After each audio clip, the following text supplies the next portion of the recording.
Good afternoon, everyone. Welcome to this week's episode of Getting In, a College Coach Conversation. We've got a great show lined up for you today with a little bit of a slant towards athletics.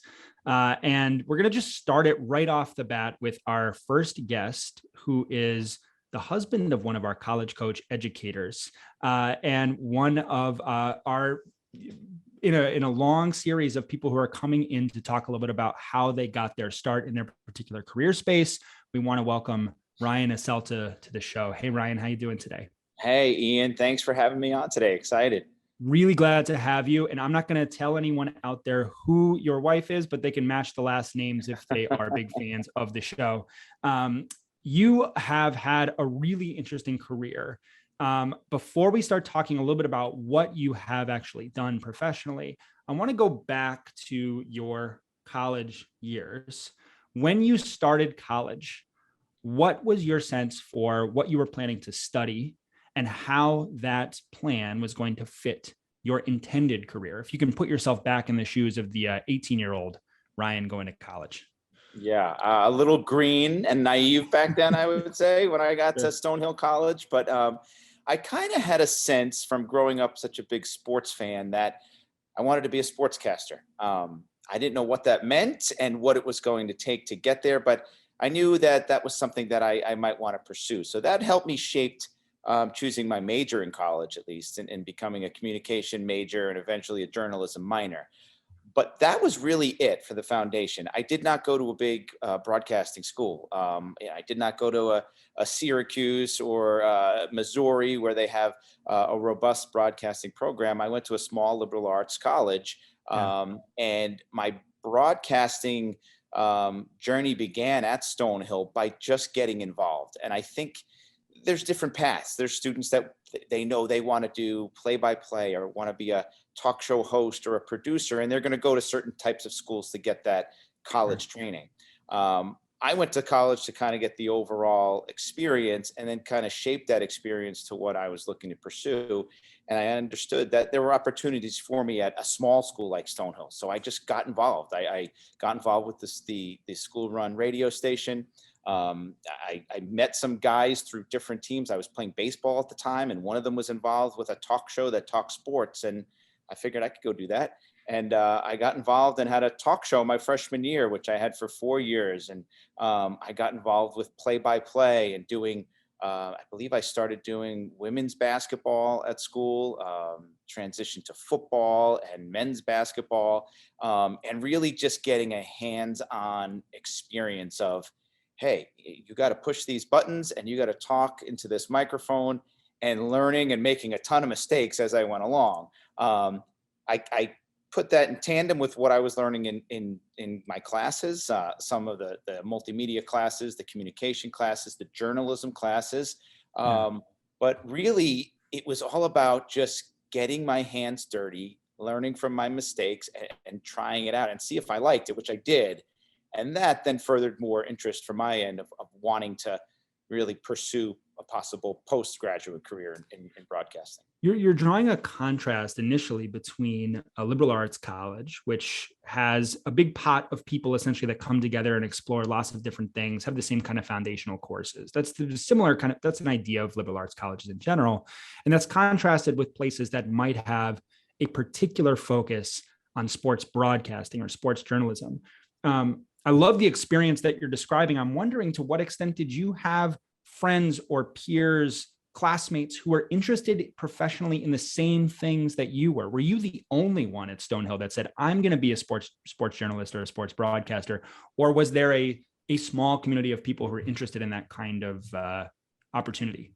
Yeah, I think there was a small community that were more passionate about it. And those were the friends that I made either at the radio station or covering games where we were involved. And we were doing everything from producing our own shows, writing our copy, broadcasting and hosting, and then promoting our shows, putting up flyers on campus. Hey, listen to our show this week. We've got these guests, calling coaches or players to come on our show. There was a few of us that were heavily involved with that. So we kind of had a small fraternity in that. I would hit up my friends. My friends were sports fans. If I needed a co-host for the night, I'd have my buddy who I went to high school and he went to college with me, and we played basketball for 8 years together. He came on to talk sports with me. So there was interest from a casual level was much more robust. From a serious level of wanting to possibly pursue a career, it was a very small group of us. But that group we helped each other. We made relationships with people in the industry. That led to internships. I think being at a small school helped me develop those relationships and get an internship at a major radio station in Boston while I was in school. That was made through a connection of a friend that introduced me to someone from Stonehill. So it's interesting. Stonehill's a funny place. It's a small liberal arts college. We've had, including myself, there's 3 of us that made a pretty lengthy career in sports broadcasting from a non-broadcasting school.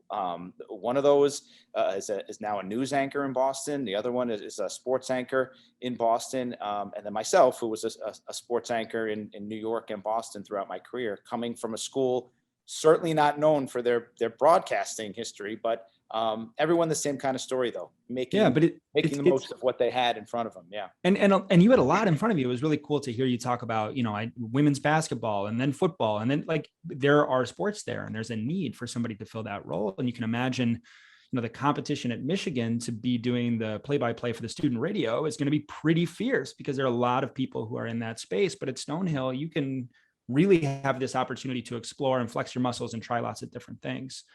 When you left school, and I want to talk a little bit about this internship, but I'm curious, like, as you started to have conversations with other people in the industry, people who became your professional colleagues, did you notice differences between those who went to a school that was set up for broadcasting versus people like you who kind of made your own broadcasting experience as a part of your college?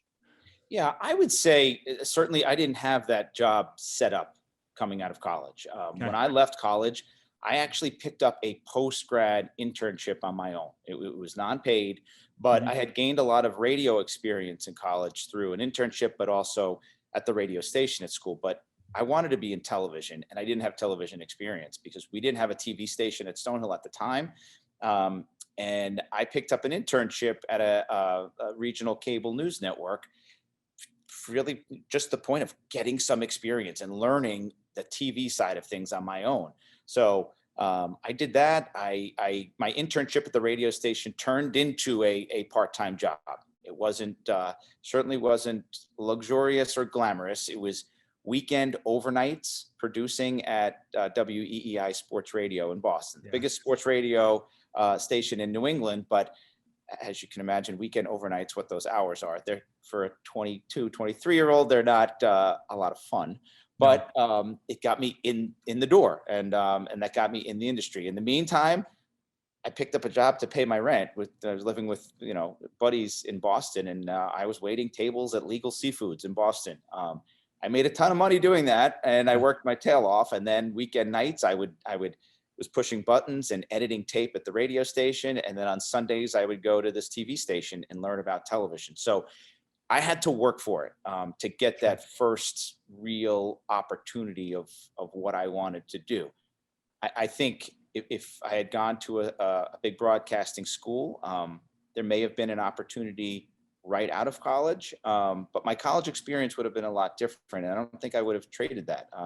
I know it's so competitive, like you mentioned, at those schools, Michigan or Syracuse, and it might take you till your senior year to get behind a microphone. Right. And to be calling a sport, and that sport may be volleyball. No offense to volleyball, but it's not one of the major sports. Whereas when I was a freshman, I was calling baseball, basketball, and football games, and that was experience that I couldn't have gotten somewhere else as a freshman in college. So different experience, different route, but and that kind of was my journey throughout my career. It was a little bit different route than someone who may have gone to a major school.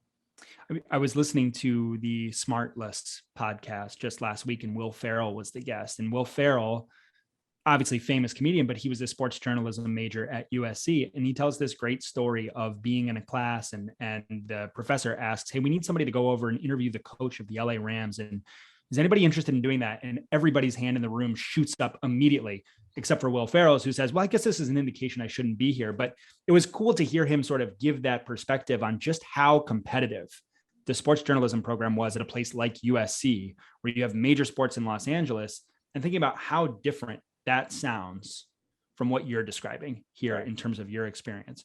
Now, you at some point you figured out, all right, I don't have to work at Legal Seafood and hustle on the weekends in order to make this a career. What was the point at which you kind of said, all right, I found my niche here. I found what exactly I'm going to be doing in this space, and now feel like I am a professional sports journalist?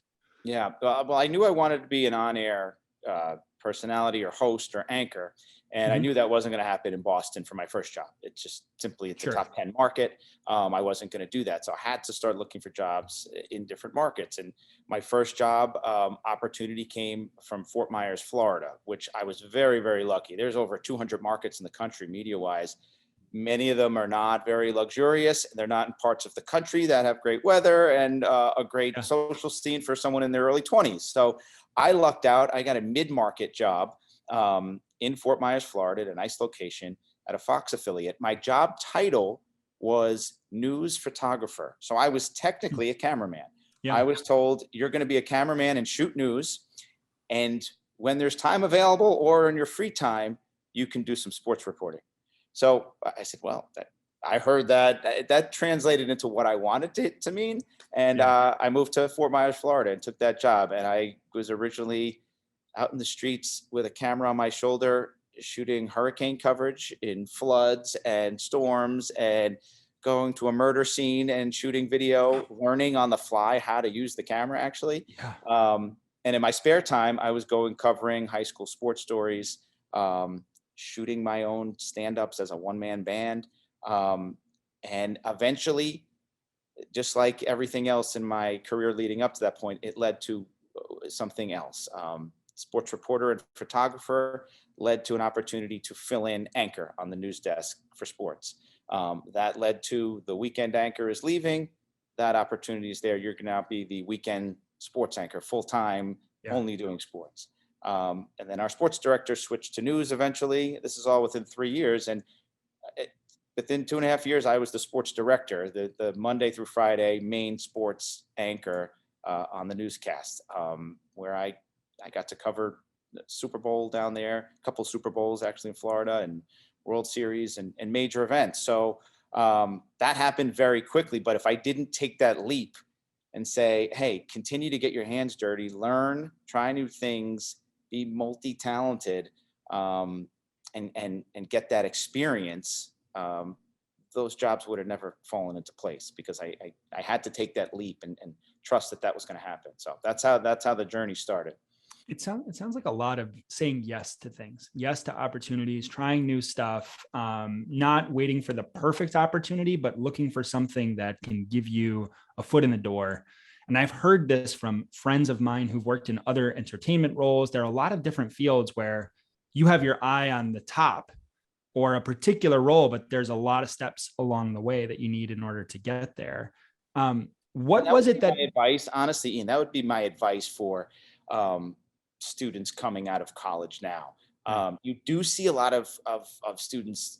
I've worked with a lot of them in the last bunch of years that came out of it came out of USC. I worked with plenty of producers over the years that came out of USC and got that initial job, but that wasn't the job for them. Yeah. And they weren't willing to put in the time to get to the job by Yeah. working whatever job they had at the time.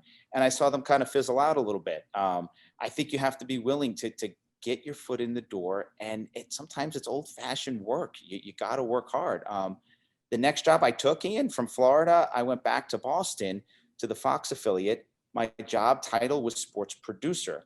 Mm-hmm. I didn't want to ultimately be a sports producer. I had been on air for a couple years now, but they also offered me the opportunity, be the producer and be our third guy, do some sports reporting. Well, now I hear that as I'm going to be on camera in market number 7 in the country. Right. I hopped on that. I worked hard as a producer, but also got opportunities on air, which again, same exact thing happened. I turned into the weekend sports anchor.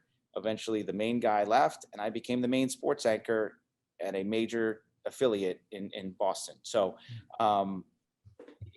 that wasn't the job I initially took, but I got the job that I was looking for. It just took a little time and a little hard work to get there.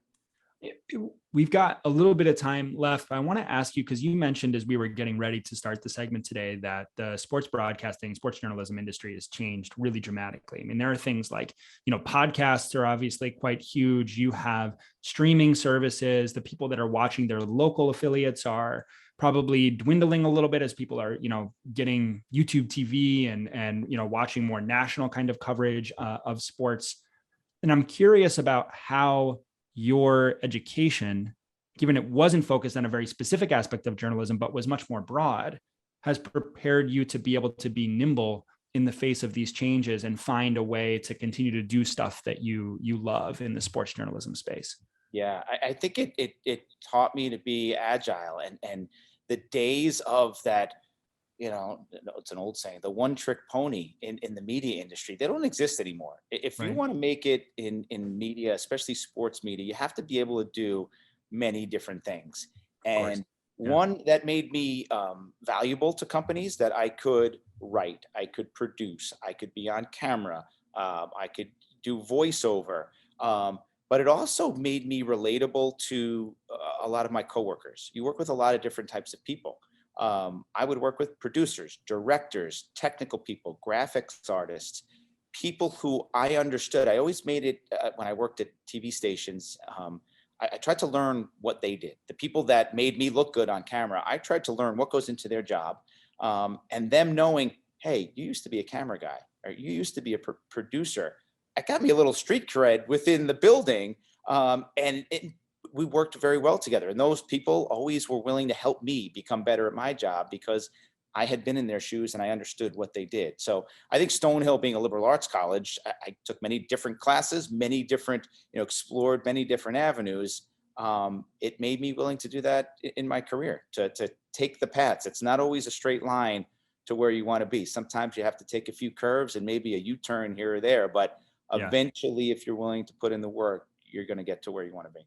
And there's this ever-present sense of curiosity and learning and being open to that process. I think that's really cool. You never sort of said, I know everything that I need to know in this space. It's always, what more can I gather? What more can I understand?